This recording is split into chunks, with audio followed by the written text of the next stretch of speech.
Hey guys! Welcome back! So last week, nag-upload ako ng mga features about the Huawei Watch GT4. And as I've mentioned before, we have 7 color variations and 2 watch sizes, 41mm and 46mm. What I have here is the 46mm with the brown leather strap. And sa video na to, let's talk about my 2-week experience with the Huawei Watch GT4.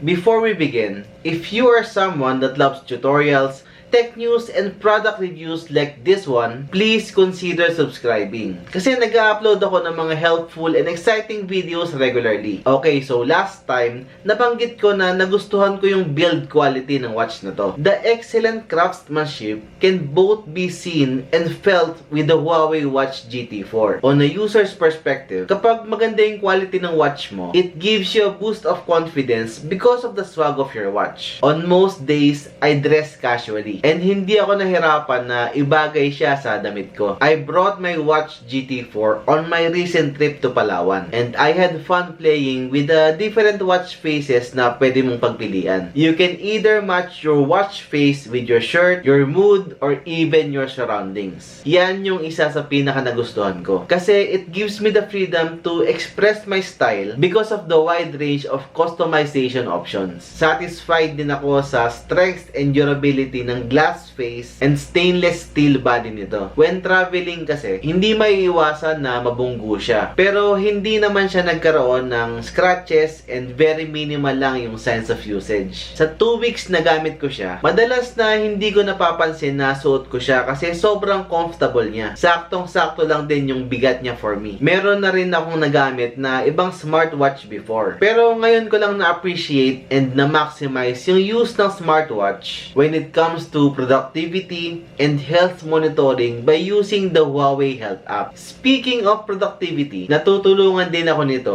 to be more productive. Kasi I can just look at my watch to scan through important notifications without even checking my phone. I don't know about you guys, pero nadidistract kasi ako pag nag-check ako ng phone. So this is a feature that I really enjoy. I can reply to messages from Viber, WhatsApp, Facebook, and SMS without even touching my phone, which is really convenient. If you are also using Strava, you can easily sync it to your Watch GT4 by using the Huawei Health app. Just open the app, click on the Me tab, click Privacy Management, then on the next page, click on Data Sharing and Authorization. Next, click on the Strava icon. Then on the next page, click on Connect with Strava. Mapupunta ka ngayon sa page na to where you can choose to log in via Facebook, Google, or kung wala ka pang account, you can click on here to sign up via email. Sa next page, sa bottom, click on Authorize. Then kung makikita nyo, nakalink na yung Strava account natin. Every time I finish a workout or a quick run sa treadmill, I can easily check my vitals on this watch. I could track kung overworked na ba ako kasi minsan, hindi natin namamalaya na nag-o-over na pala tayo sa limit. So, it's really nice to have this watch to easily monitor your heart rate and SpO2 levels. One last thing na nagustuhan ko is that if you go to the Huawei Health app and then click on the exercise tab, you can swipe left hanggang sa workout. And then here, you can find courses na gusto mo. And may mga videos din dito na pwede mong gawing guide. So, para ka na ring may personal gym instructor. Pretty neat feature, lalong-lalo na if you are just starting to work out. Okay, to summarize, the Huawei Watch GT4 is a perfect fusion between fashion and fitness. You can go out in style while having a plethora of health